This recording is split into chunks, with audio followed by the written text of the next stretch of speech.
developed frostbite and had to go to the Janeway Hospital with third-degree frostbite. Now, who's to blame? Well, that's in question. The school board says that the busing company was required to notify it of any delays, and that didn't happen. And the busing company says it was inspectors from Service NL that delayed drivers when it stopped them to tell them that at the end of the routes, they had to report for a full inspection. Whoever is responsible, at least the good news is there's been no lasting damage. It doesn't appear that it was permanent. There was some concerns first, but it seemed to start healing, and the parent was satisfied when we chatted as to how we dealt with the issue, and she was delighted that the finger wasn't permanently damaged. Now, the contract has been suspended for 2 months, and that's gotten pricey. In fact, it's costing $6,300 every day. When you average that over the number of contracts, and we're talking 50 some odd buses that were being used for these contracts, it just brings us up to the daily, like I said, average of what we've been seeing in the last few years anyway. Now, I talked to Jim Calloway from the company, and he insists that his company is being unfairly targeted, that their buses are safe, and that they've got one of the newest fleets in the province. This afternoon, there was a meeting here at the school board to address this issue, but so far the school board hasn't said what it's going to do, whether it's going to allow Calloway's buses back on the road or whether or not it wants to cancel the contract. Reporting live in St. John's, I'm Peter Cowan for Here and Now. Well, a frightening scene played out on Pitts Memorial Drive this morning, but incredibly, there were no serious injuries in this crash. It happened in the westbound lane before noon. Witnesses say the driver of an eastbound Honda Civic lost control and the vehicle crossed the median and struck a pickup truck head-on. Both drivers were taken to hospital. The crash shut down both lanes of Pitts Memorial between Kilbride and Commonwealth Avenue for several hours. The president of Memorial University is not ruling out a tuition fee increase to deal with unexpected cuts to MUN's operating budget. President Gary Kachanowski says everything is on the table following last week's provincial budget. Here and Now's Terry Roberts reports. A 4-year fiscal plan at Memorial University is being thrown out after just 1 year because deeper than expected cuts were announced in last week's provincial budget, forcing the university to intensify its search for efficiencies. President Gary Kachanowski says based on a plan worked out with the government last year, the university expected a hit of more than $5 million. But now it's close to $12 million. We have to decide how we're going to change our budget reduction procedures and whether or not we need to look at any revenue opportunities that exists as well. Is revenue opportunities code for a tuition increase? Will MUN lift the tuition freeze for Newfoundland and Labrador students that's been in place since 2003?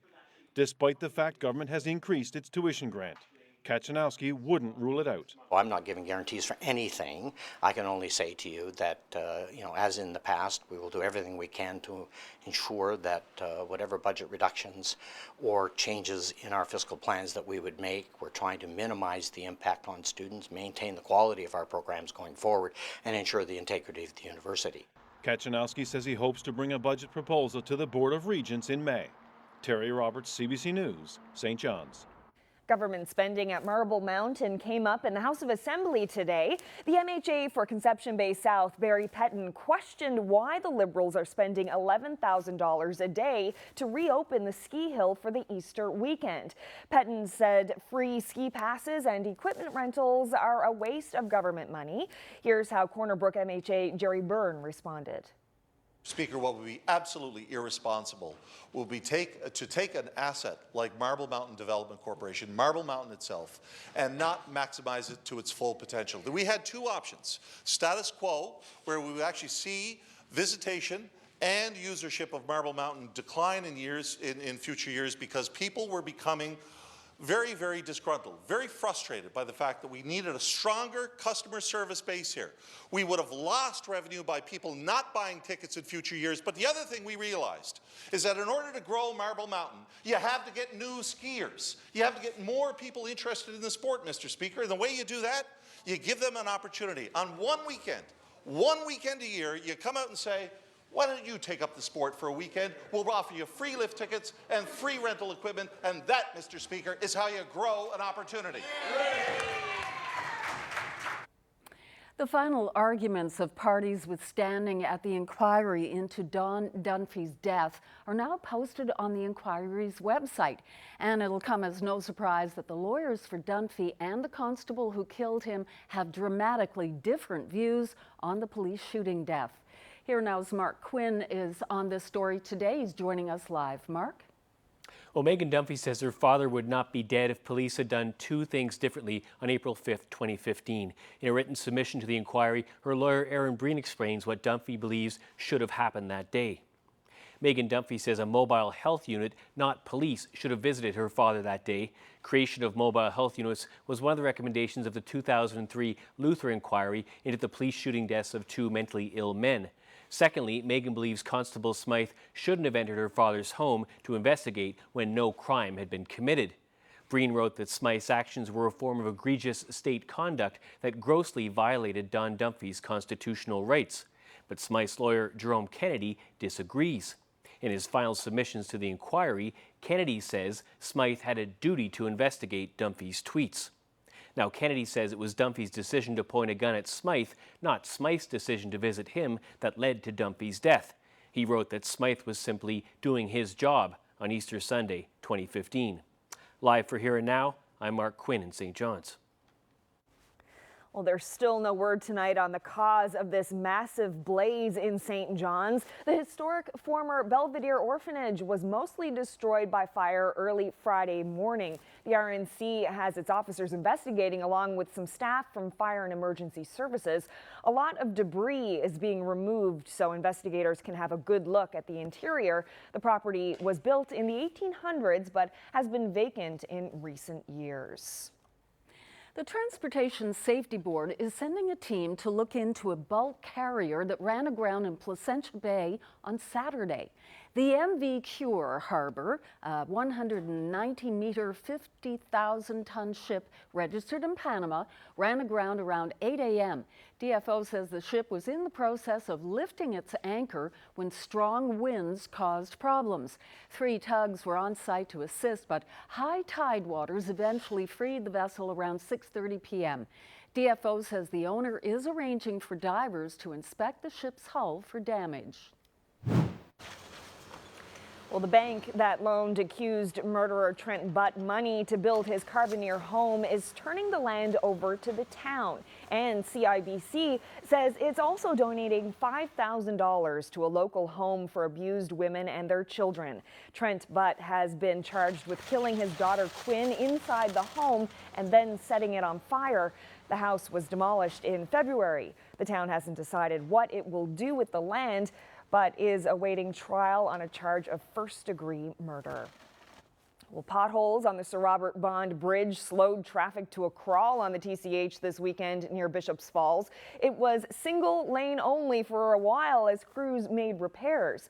But as Here Now's Chris Ensing reports, this could be the last spring motorists deal with that bridge. A snake-like line of cars rolls across an aging bridge, while the crew patches potholes some have described as craters. Take a look at this. These photos are from the weekend. Not the type of sight you want to see while driving over the mighty Exploits River. Now, this isn't the first time that the government has had to do a patch job on the Sir Robert Bond Bridge. CBC News has been sent a number of videos throughout spring showing cracks and potholes in the pavement. This video was taken 2 weeks ago. Anything but smooth. Some cars facing an oncoming truck, so the potholes don't swallow a wheel. The Department of Transportation and Works patched it up, but this is what it looked like on Sunday. Is this bridge still safe? Absolutely. I mean, that bridge has stood the test of time. But it is on its last legs. Beside this battered bridge, a new one started in 2015 and expected to be complete in a matter of months. For now, Minister Al Hawkins is focused on finding ways to ease commuters' pains. We all know this time of the year, every single one of us, we're always frustrated with the potholes, and it's been around for years, but we've got to find a better way to try to find options that will eliminate us having to go back continually. Hawkins said once warmer temperatures hit, they'll bring out different equipment that should stop uncomfortable drives like this until the new bridge is opened in the fall. Chris Ensing, CBC News, Bishop's Falls. Gushue was just too good on Sunday. He picks out the Yellow Rock to close out the match. Brad Gushue and Team Canada are the 2017 World Champions. And with that shot, Brad Gushue is in the curling record books as the first skip in history to win a World Junior title, an Olympic gold medal, a Brier, and a World Men's Championship. Team Canada beat Sweden last night 4-2 in Ottawa. Absolutely thrilling night for Brad Gushue and his teammates Mark Nichols, Brent Gallant, and Jeff Walker. And it was a thrilling night as well for a lot of people here who were glued to their TVs last night right across the province. The CBC's Devin Haru was in Edmonton to watch it all unfold. No, not him. Yes.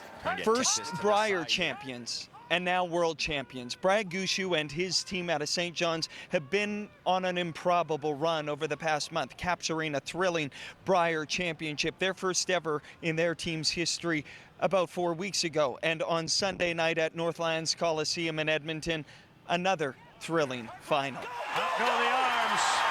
A world championship win over Sweden, 4-2. It was a back and forth battle throughout the entire night, but Brad Gushue coming up big in the ninth end, scoring 2 and giving his team a 4-2 victory over Nicholas Edin and the team from Sweden. As I said, it has been an improbable run for this team. 8 consecutive wins to close out the Brier. 13 consecutive wins at the World Championship. The biggest thing is we're writing it in as world champions, and this team is we're world champions after all the work we put in over the last couple of years, the commitments and sacrifices and ups and downs that we had. To be here right now, it's awesome. It really is, and I can't emphasize enough how much those guys deserve it. Everything I ask them to do, they do it above and beyond, and we support each other. You know, we kick each other in the butt when needed and pat each other on the back. It's a hell of a team, a great group, so much fun. And a little bit of history for this team. They're the first ever since a World Championship went to a 12-team format to go undefeated to win the world title. And a little more history. Brad Gushue becomes the first skip ever in the history of curling to win a World Junior title, an Olympic gold medal, and now a world title. They'll all tell you that this has been some of the best curling in their career. They wanted to win the Brier for Newfoundland and Labrador, and they wanted to win the World Championship for all of Canada. They've done just that. Devin Haru, CBC News, Edmonton. Great stuff there. I was so happy. I was too nervous. Well, I was too tired to stay and watch, but I would have been too nervous to watch. I'm so glad for the guys. Yeah, I think everyone in the province is. Definitely. Well, time to toot our own horn just for a minute here. Yes. Well, this past weekend in Halifax, the Atlantic Radio Television Digital News Association Awards were handed out. I was there, yes, as you can see. The CBC NL team received recognition for the following productions. 9 of them in the Our 5-hour live broadcast to commemorate the centenary of the Battle of Beaumont Hamel. Wow. Anthony Germain from the St. John's Morning Show co-hosted the event with News Network's Heather Hiscock. There were a lot of people involved behind the scenes. That's right, from our technical and camera people to editors, producers, journalists, schedulers, and managers for CBC NL received the Gordon Sinclair Live Special Events Award. Just great. And we also took home the Charlie Edwards Award for Best Spot Television News Coverage for the fish plant fire that devastated Bay de Verde a year ago. And the brand new plant that's been built in the same location as the old one is scheduled to open sometime this week. Yep. And finally, Debbie received a Lifetime Achievement Award for her dedication to journalism and her connection to the community. You know, lots of times when you visit someone's house, you sit and have a chat, perhaps over a cup of tea or coffee. Tom will be in touch with his friends in Newfoundland by way of a ham radio set on board the Giltspur. Mr. Harper, you're a hard sell in this province, in the Atlantic region in general. If you look at the number of seats, you know, that tells a bit of a story there. Why should voters give you a chance here? Why couldn't you wrestle more out of the federal coffers? I think you're experienced musher already. So well, I don't know about that. You're not going to pick me up Mud Lake, are you? Come on, Gus, let's go. Nice. Congratulations. Yes. Thank you so much. And people were very, very kind with comments. And as I said in my speech the other night, on Saturday night, you know, it takes a lot of people to get me to where I've come today. And you all know who you are, and I just want to say thanks again. Thanks to all of you for listening and sending me notes. Appreciate it.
All right, we're going to take a look at your weather forecast, which finally some spring weather to talk about. Feels great out there. Yeah, definitely. But before we get there, I want to update you on that big hockey tournament that I was at on Friday. Yes, there I am wrapping myself around the Beaumont Hamel Cup. Of course, that's the trophy that's up for grabs. That was up for grabs this weekend at the Royal Newfoundland Regiment Memorial High School Hockey Tournament. A mouthful that I had to spit out a couple of times there on Friday. Some successfully and some not. Yeah, exactly. There was one really, really messy roadblock there. But anyway, yeah, it was a great tournament. And the Ascension Collegiate Astros out of Bay Roberts ended up winning the competition. It was a great game by all accounts. Only 8 minutes left. It was tied 1-1. The Astros scored 2 quick goals to take the lead. And then with 16 seconds left, the Queen Elizabeth Pioneers from Foxtrap did score, but that was that was it. The Astros managed to hang on and claim victory at the Beaumont Hamel Cup. So big thanks again to everybody for inviting me out. A great event and great recognition, I think, and a great way to get youth, keep that message alive, for sure. It was great. Okay, so. Good news. Yeah, the other good news, of course, not just that the playoffs and hockey tournaments are underway, because that's a sign of spring, but so are these temperatures. And as you look at the highs again today, in fact, we did get to some double-digit marks in the St. John's and the metro region today with some of the personal backyard weather stations. The official high around 9 degrees at St. John's YYT. The hot spot in terms of all the Environment Canada stations that you see here was actually Rocky Harbour. 11.3 was the hot spot today. Near double digits in Happy Valley Goose Bay, Labrador City at 6 degrees for a high. And in fact, Happy Valley Goose Bay still near that double-digit mark right now. So yes, some good news here in terms of the temperatures that are finally cooperating with a bit of a southerly flow. We're going to hang on to those warm temps on the island for one more day. But a bit of a stumbling block over the next few for Labrador is this next system will be rolling in tonight. Some snow will eventually, some rain will eventually mix over to snow, that is, as the system departs and some colder air wraps in on the other side of the system. Note the winds from the south, obviously helping with that rain shower activity that's going to be rolling in through this evening. And then on the other side of the front, it's Nain to Labrador City first that'll see that switch to northerly winds and a change over to some flurries, maybe enough to accumulate a little bit on the cars and whatnot, the sidewalks, but really nothing to speak of in terms of having to shovel. Now, as we take a look at Tuesday at 6 a.m. Again, very quiet still across the island. Temperatures are going to be near the freezing mark for most of us, as cold as -2 in the metro region for tomorrow morning. But overall, smooth sailing as you head out to the bus and to work tomorrow. Now, as we roll forward, you're going to note that this system will cloud things up across the island. Certainly into the morning, more sunshine. Into the afternoon, it's a little more in the way of some cloud cover. We'll see a slight chance of some showers for the central parts of Newfoundland tomorrow, but the best risk of seeing a shower will be from the northern peninsula down towards the west coast, where we'll actually see that chance of a shower lingering into the afternoon, but the best risk is in the morning. And even along the northern peninsula, could see a few of those wet flurries mixing in into the afternoon as temperatures go from 4 degrees back down to the freezing mark. You'll note here across the east, in the onshore winds that'll be from the south-southwest, we're talking about temperatures in the 4, 5, maybe 6 degree range.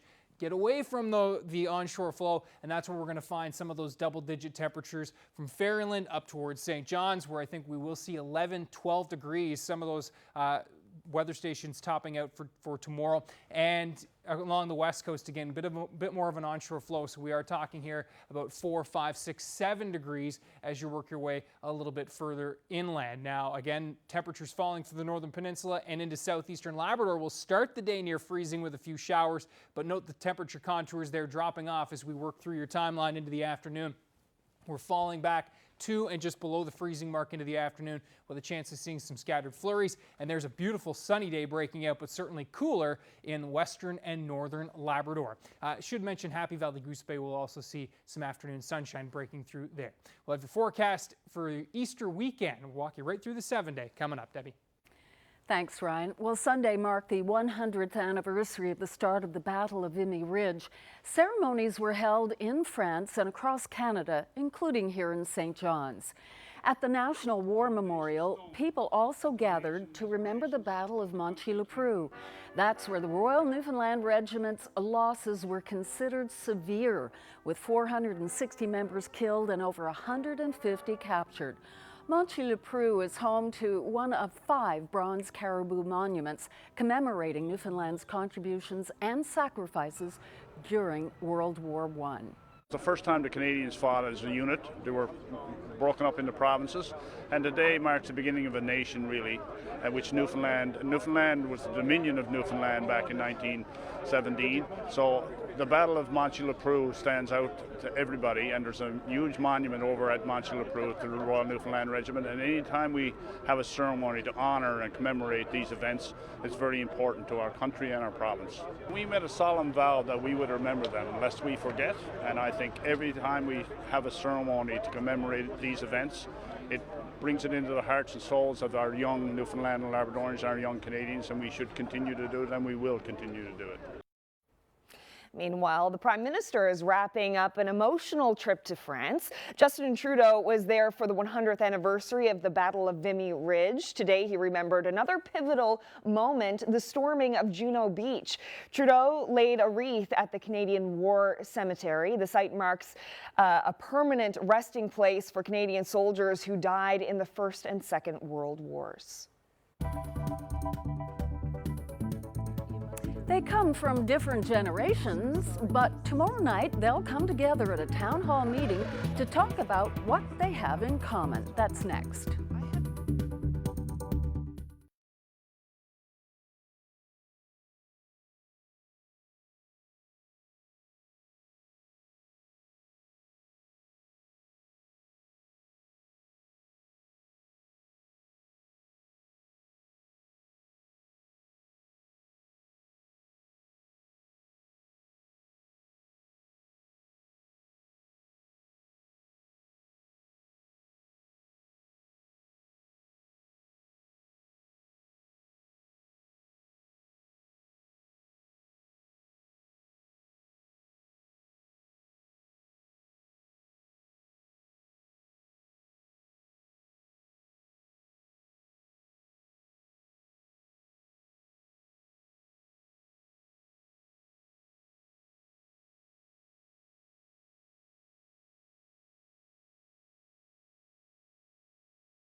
Seniors and young people, two groups that seemingly don't have a lot in common. But tomorrow night, members from both communities are coming together for a town hall here in St. John's.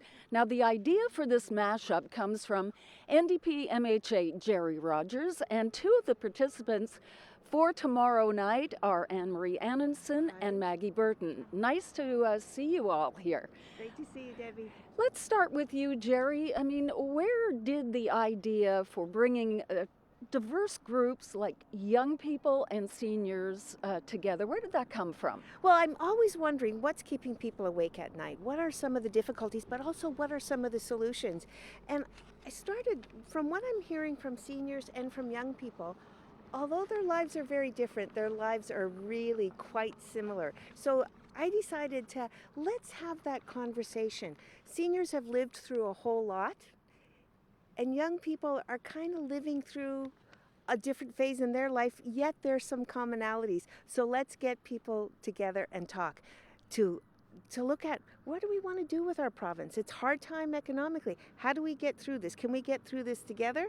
And we only can do that with real dialogue and some very creative solutions. And I thought, let's do a mashup. Let's bring them together, because these are people we don't normally get to hear from. Okay, well, let's hear from a couple of them, Anne-Marie and Maggie. What do you think you two might have in common? You come from widely different backgrounds. First to you, Anne-Marie.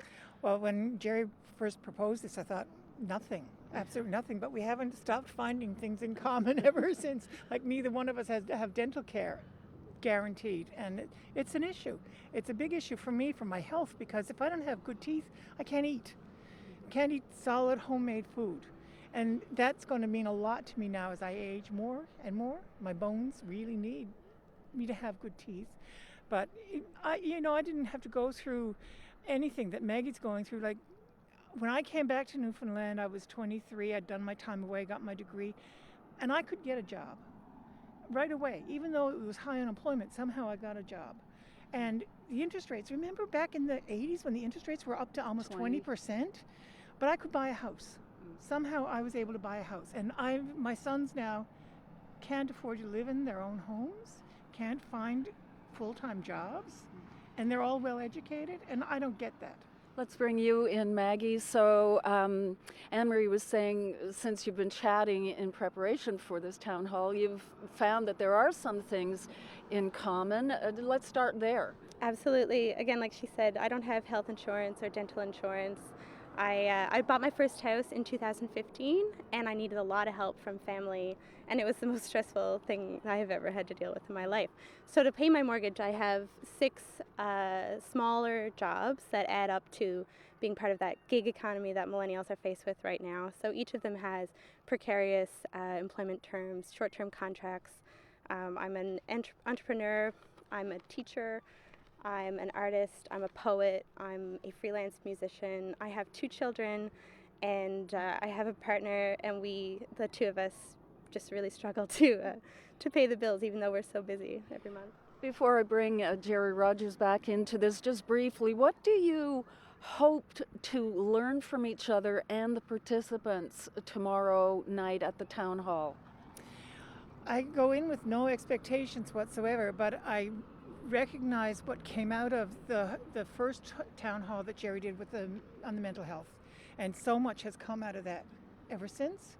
So I have no idea what's going to come out, if anything or if nothing, but I just love the opportunity to hear from the ones starting out what's going on, and I have opinions about what they got to think about before they get to my age. Okay, and Maggie? Absolutely. I want to learn from other generations how we best approach having a precarious economy in Newfoundland, how we survive, how we are the resilient people that we are. So what is it that you guys did that could help us? So I'd like to learn. Well, let's go back to Jerry and something Anne-Marie said. This mashup is along the lines of the one that you had, bringing together a lot of mental health advocates and concerned people. So what is your hope for what might come out of tomorrow night's town hall? Well, I think when we listen to each other with the real intention to hear, I believe magic happens, and all kinds of collaborations can happen. So who knows? I'm looking forward, for instance, Benny Malone, who's been a long time activist around the environment and the arts. I'm really looking forward to hearing from Benny and a young environmental activist. Who knows? Maybe some kind of collaboration will happen. It just depends on the people who are in the room and what they want to do. I'm really excited about it. Sounds pretty interesting. So that's happening tomorrow night? It is. It's at St. Teresa's Parish Hall on the shores of Monday Pond, where we were standing. That gets underway at 7, and it's open to the public. Well, they were left homeless last year when their owner died suddenly, but now a couple of lovable dogs in Labrador have a new home and new owners. That story after the break.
Welcome back to Here and Now. 2 orphan dogs we told you about last year have found a new home in Happy Valley Goose Bay. Kelly and Saggy, now known as Rory and Nova, were left homeless after their owner died last fall. Here and Now's Jacob Barker spoke with their new owners about taking on the pooches. It's been a long journey for these 2 pooches. It didn't take very long for them to steal our hearts, that's for sure. Yeah. Last year they came from Quebec to Happy Valley Goose Bay along with their new owner, who came for work. But the man suddenly died, leaving the dogs homeless. The dogs were taken in by the SPCA. It's not easy to find owners for a 3-year-old and 5-year-old dog that came as a set, so they waited 5 months. Matt Fukala and Amanda McNeil moved to town in January, and at first they wanted a puppy, but eventually decided these were the dogs for them. The girls they have more friends energy. in town than we do, Yeah. really. Like, everyone knows them, true. and everyone says, oh, there's Kelly and Saggy, oh good, they got adopted. And everybody wanted to adopt them because, like, they're just beautiful dogs, and you could tell they're well trained, like, they're very well behaved. A new start for the dogs and the couple, who understand the tragic situation the dogs came out of. Sometimes they have days where I feel like, you know, maybe there's some stuff on their mind. A new life and new names, no longer Kelly and Saggy. The couple renamed them Rory and Nova.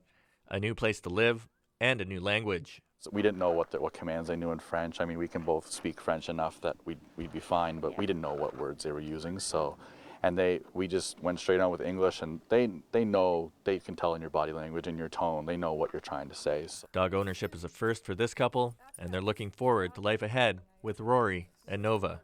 Next down the road will be road trips, and you know we'll be happy to bring them home to Cape Breton with us. Happily ever after. Yeah, definitely. Yeah, absolutely. Happily ever after. Jacob Barker, CBC News, Happy Valley Goose Bay.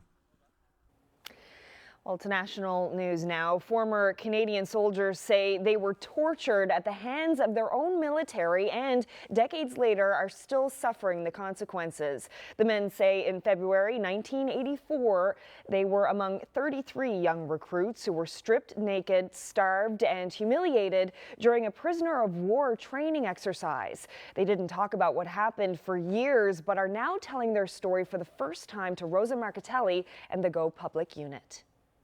Cold, obviously. Wainwright, Alberta in the middle of February is minus 20s, 30s. Shoving everybody into 2 cells, and that's like 30 guys, all naked. That was just the beginning of a 2-day ordeal for former Canadian soldiers Jeffrey Beamish and Angelo Bolanos, along with 30 other young recruits. We were naked, which made absolutely no sense to me, except they kept spraying us with cold water. No bathroom breaks, no food. This was ice cold water. It was as cold as you could get. Again, the windows are open and you would be absolutely freezing. They also played some Led Zeppelin song over and over and over again. We're not fed. There's no training involved. It was just pure torture for no reason. I really felt like I was done. I was going to die. The young recruits were told they were taking part in a mandatory prisoner of war training exercise on a base in Wainwright, Alberta. The smells of urine and feces getting mixed in. They had music cranked up. I think they were playing Led Zeppelin almost the whole time.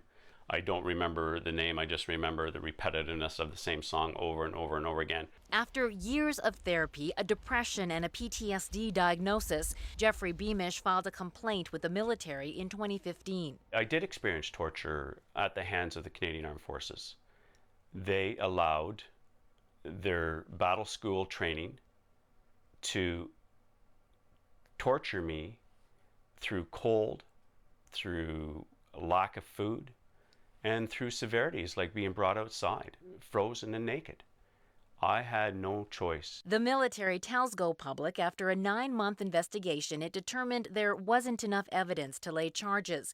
Beamish's lawyer believes that investigation was flawed. It doesn't seem as if they turned a page. They looked at anything that was submitted by him or on his behalf. So it reduces any sense of confidence that serving or retired members of the military have in the military police. The former soldiers say they're not looking for a payout, but answers and an apology from the military and the federal government. Rosa Marcatelli, CBC News, Calgary.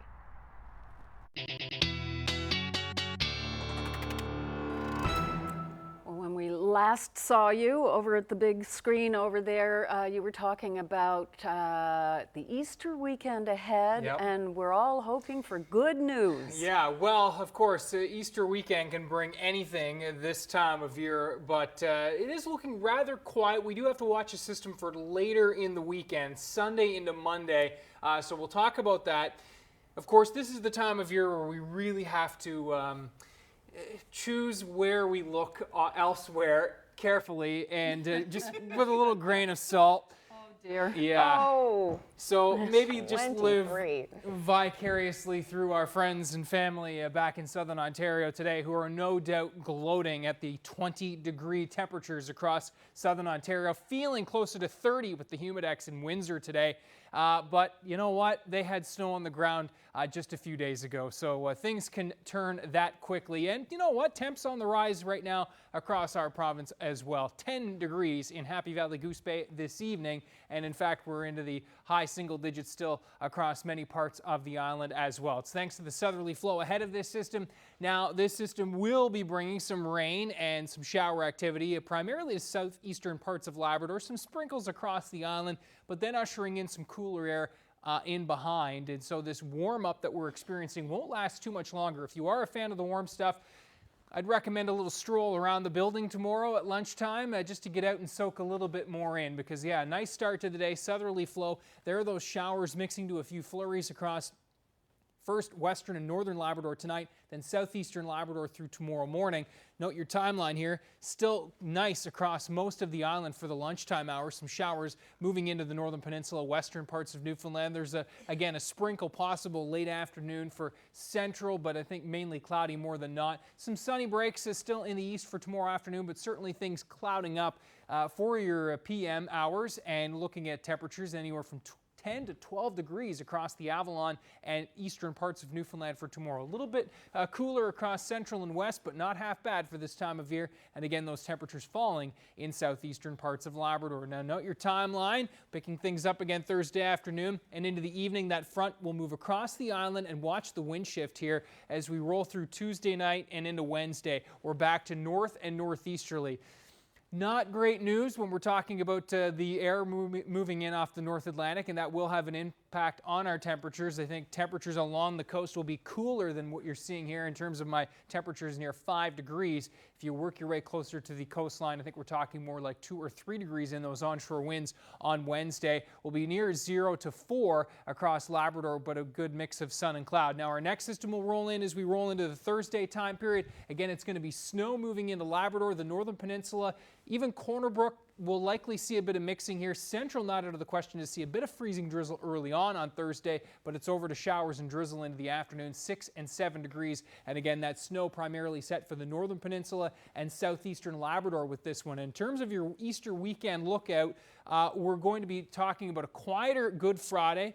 Quiet into Saturday as well, as an area of high pressure will move into the region. Our next system will approach into Labrador on Sunday with a messy mix, and then we'll move into Newfoundland as we roll into your Easter Monday time period. Looks like could see some mixing with this one as well for the island, but with that track right now, expecting certainly just that, at least some showers in the mix. And you just have increasing clouds you can see for eastern and central Newfoundland on Monday, with a possible mix for the west coast. And as we take a look into Labrador, your Easter weekend looking again turning unsettled for Sunday. Time to meet our young athlete of the day. This is Jaden Courtney of Burgeo. Jaden is 9 years old. He's a big fan of all things hockey. Yes, he enjoys watching the game, but also playing. He's forward for the Pee Wee Burgeo Storm. Way to go, Jaden. You are today's young athlete of the day. Well, this is the shocking video that's gone viral and has United Airlines apologizing tonight for the way it treated a passenger. The details coming up after the break.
Welcome back to Here and Now, everyone.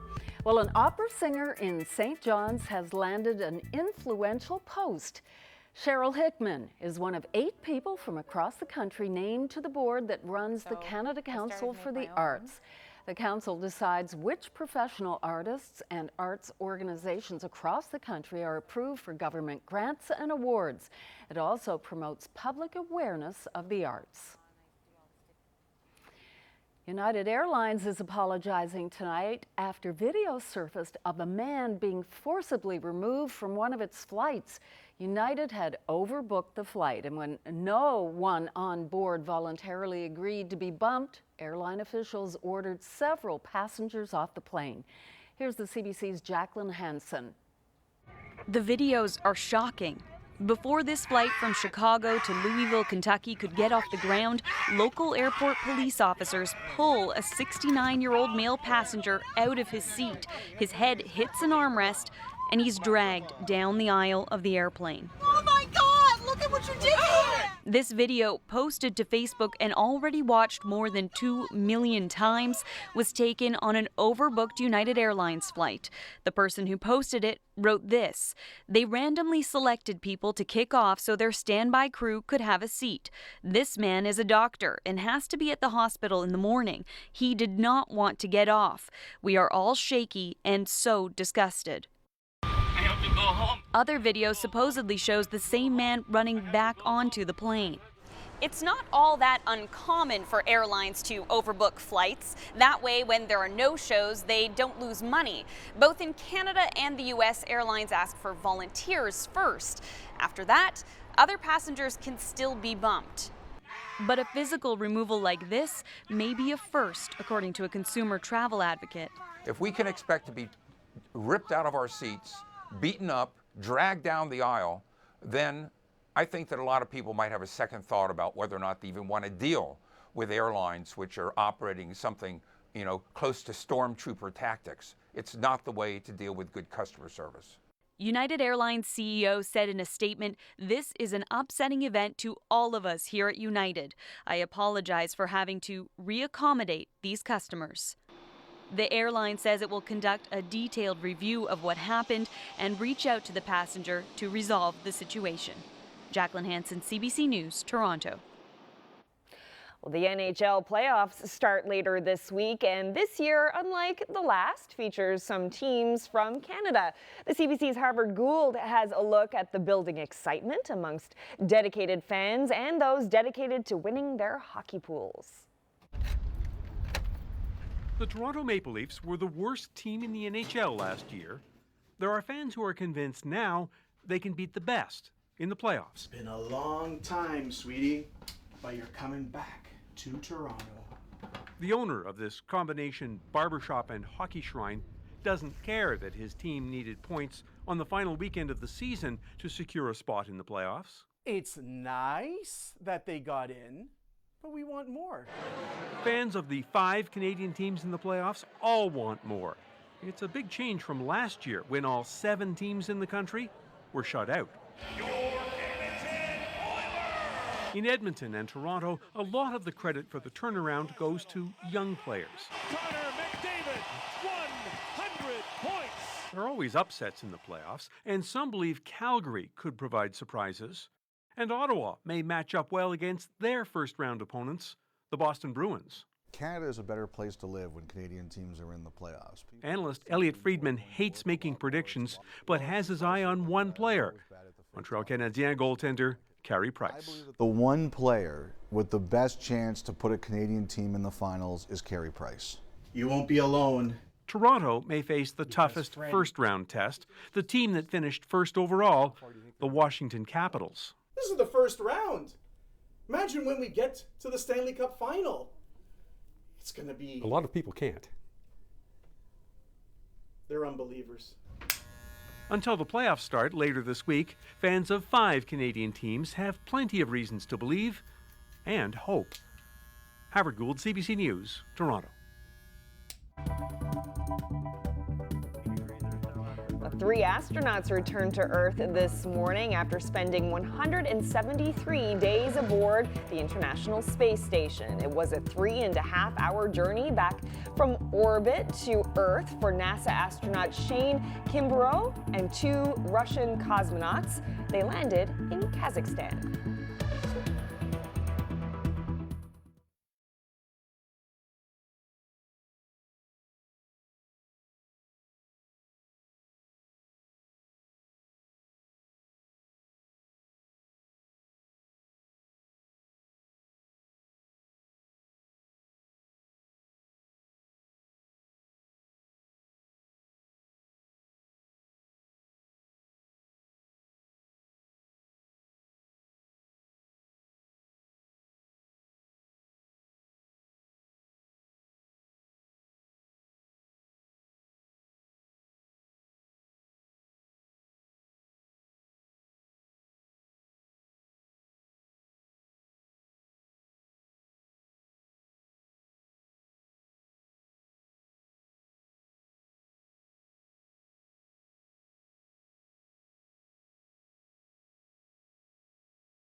Looking for a unique alternative to man's best friend? Well, forget dogs. How about a tortoise?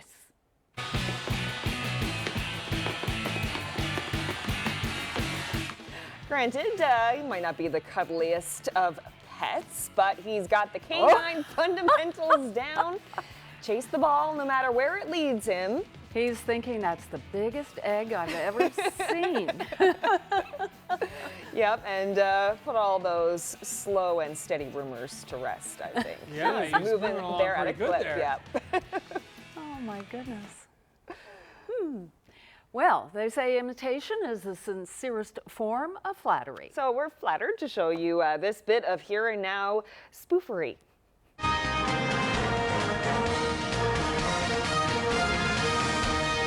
Hi there, and welcome to News Hour. I'm your host, Zach Rowdy. Our top stories this evening include Trudeau's plans to open a modeling agency and Trump's rumored announcement of World War III.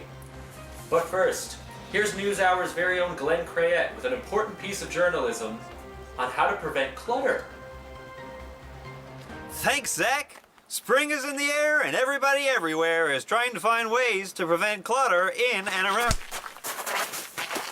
It's not even news. This has been Glenn Crayette for St. John.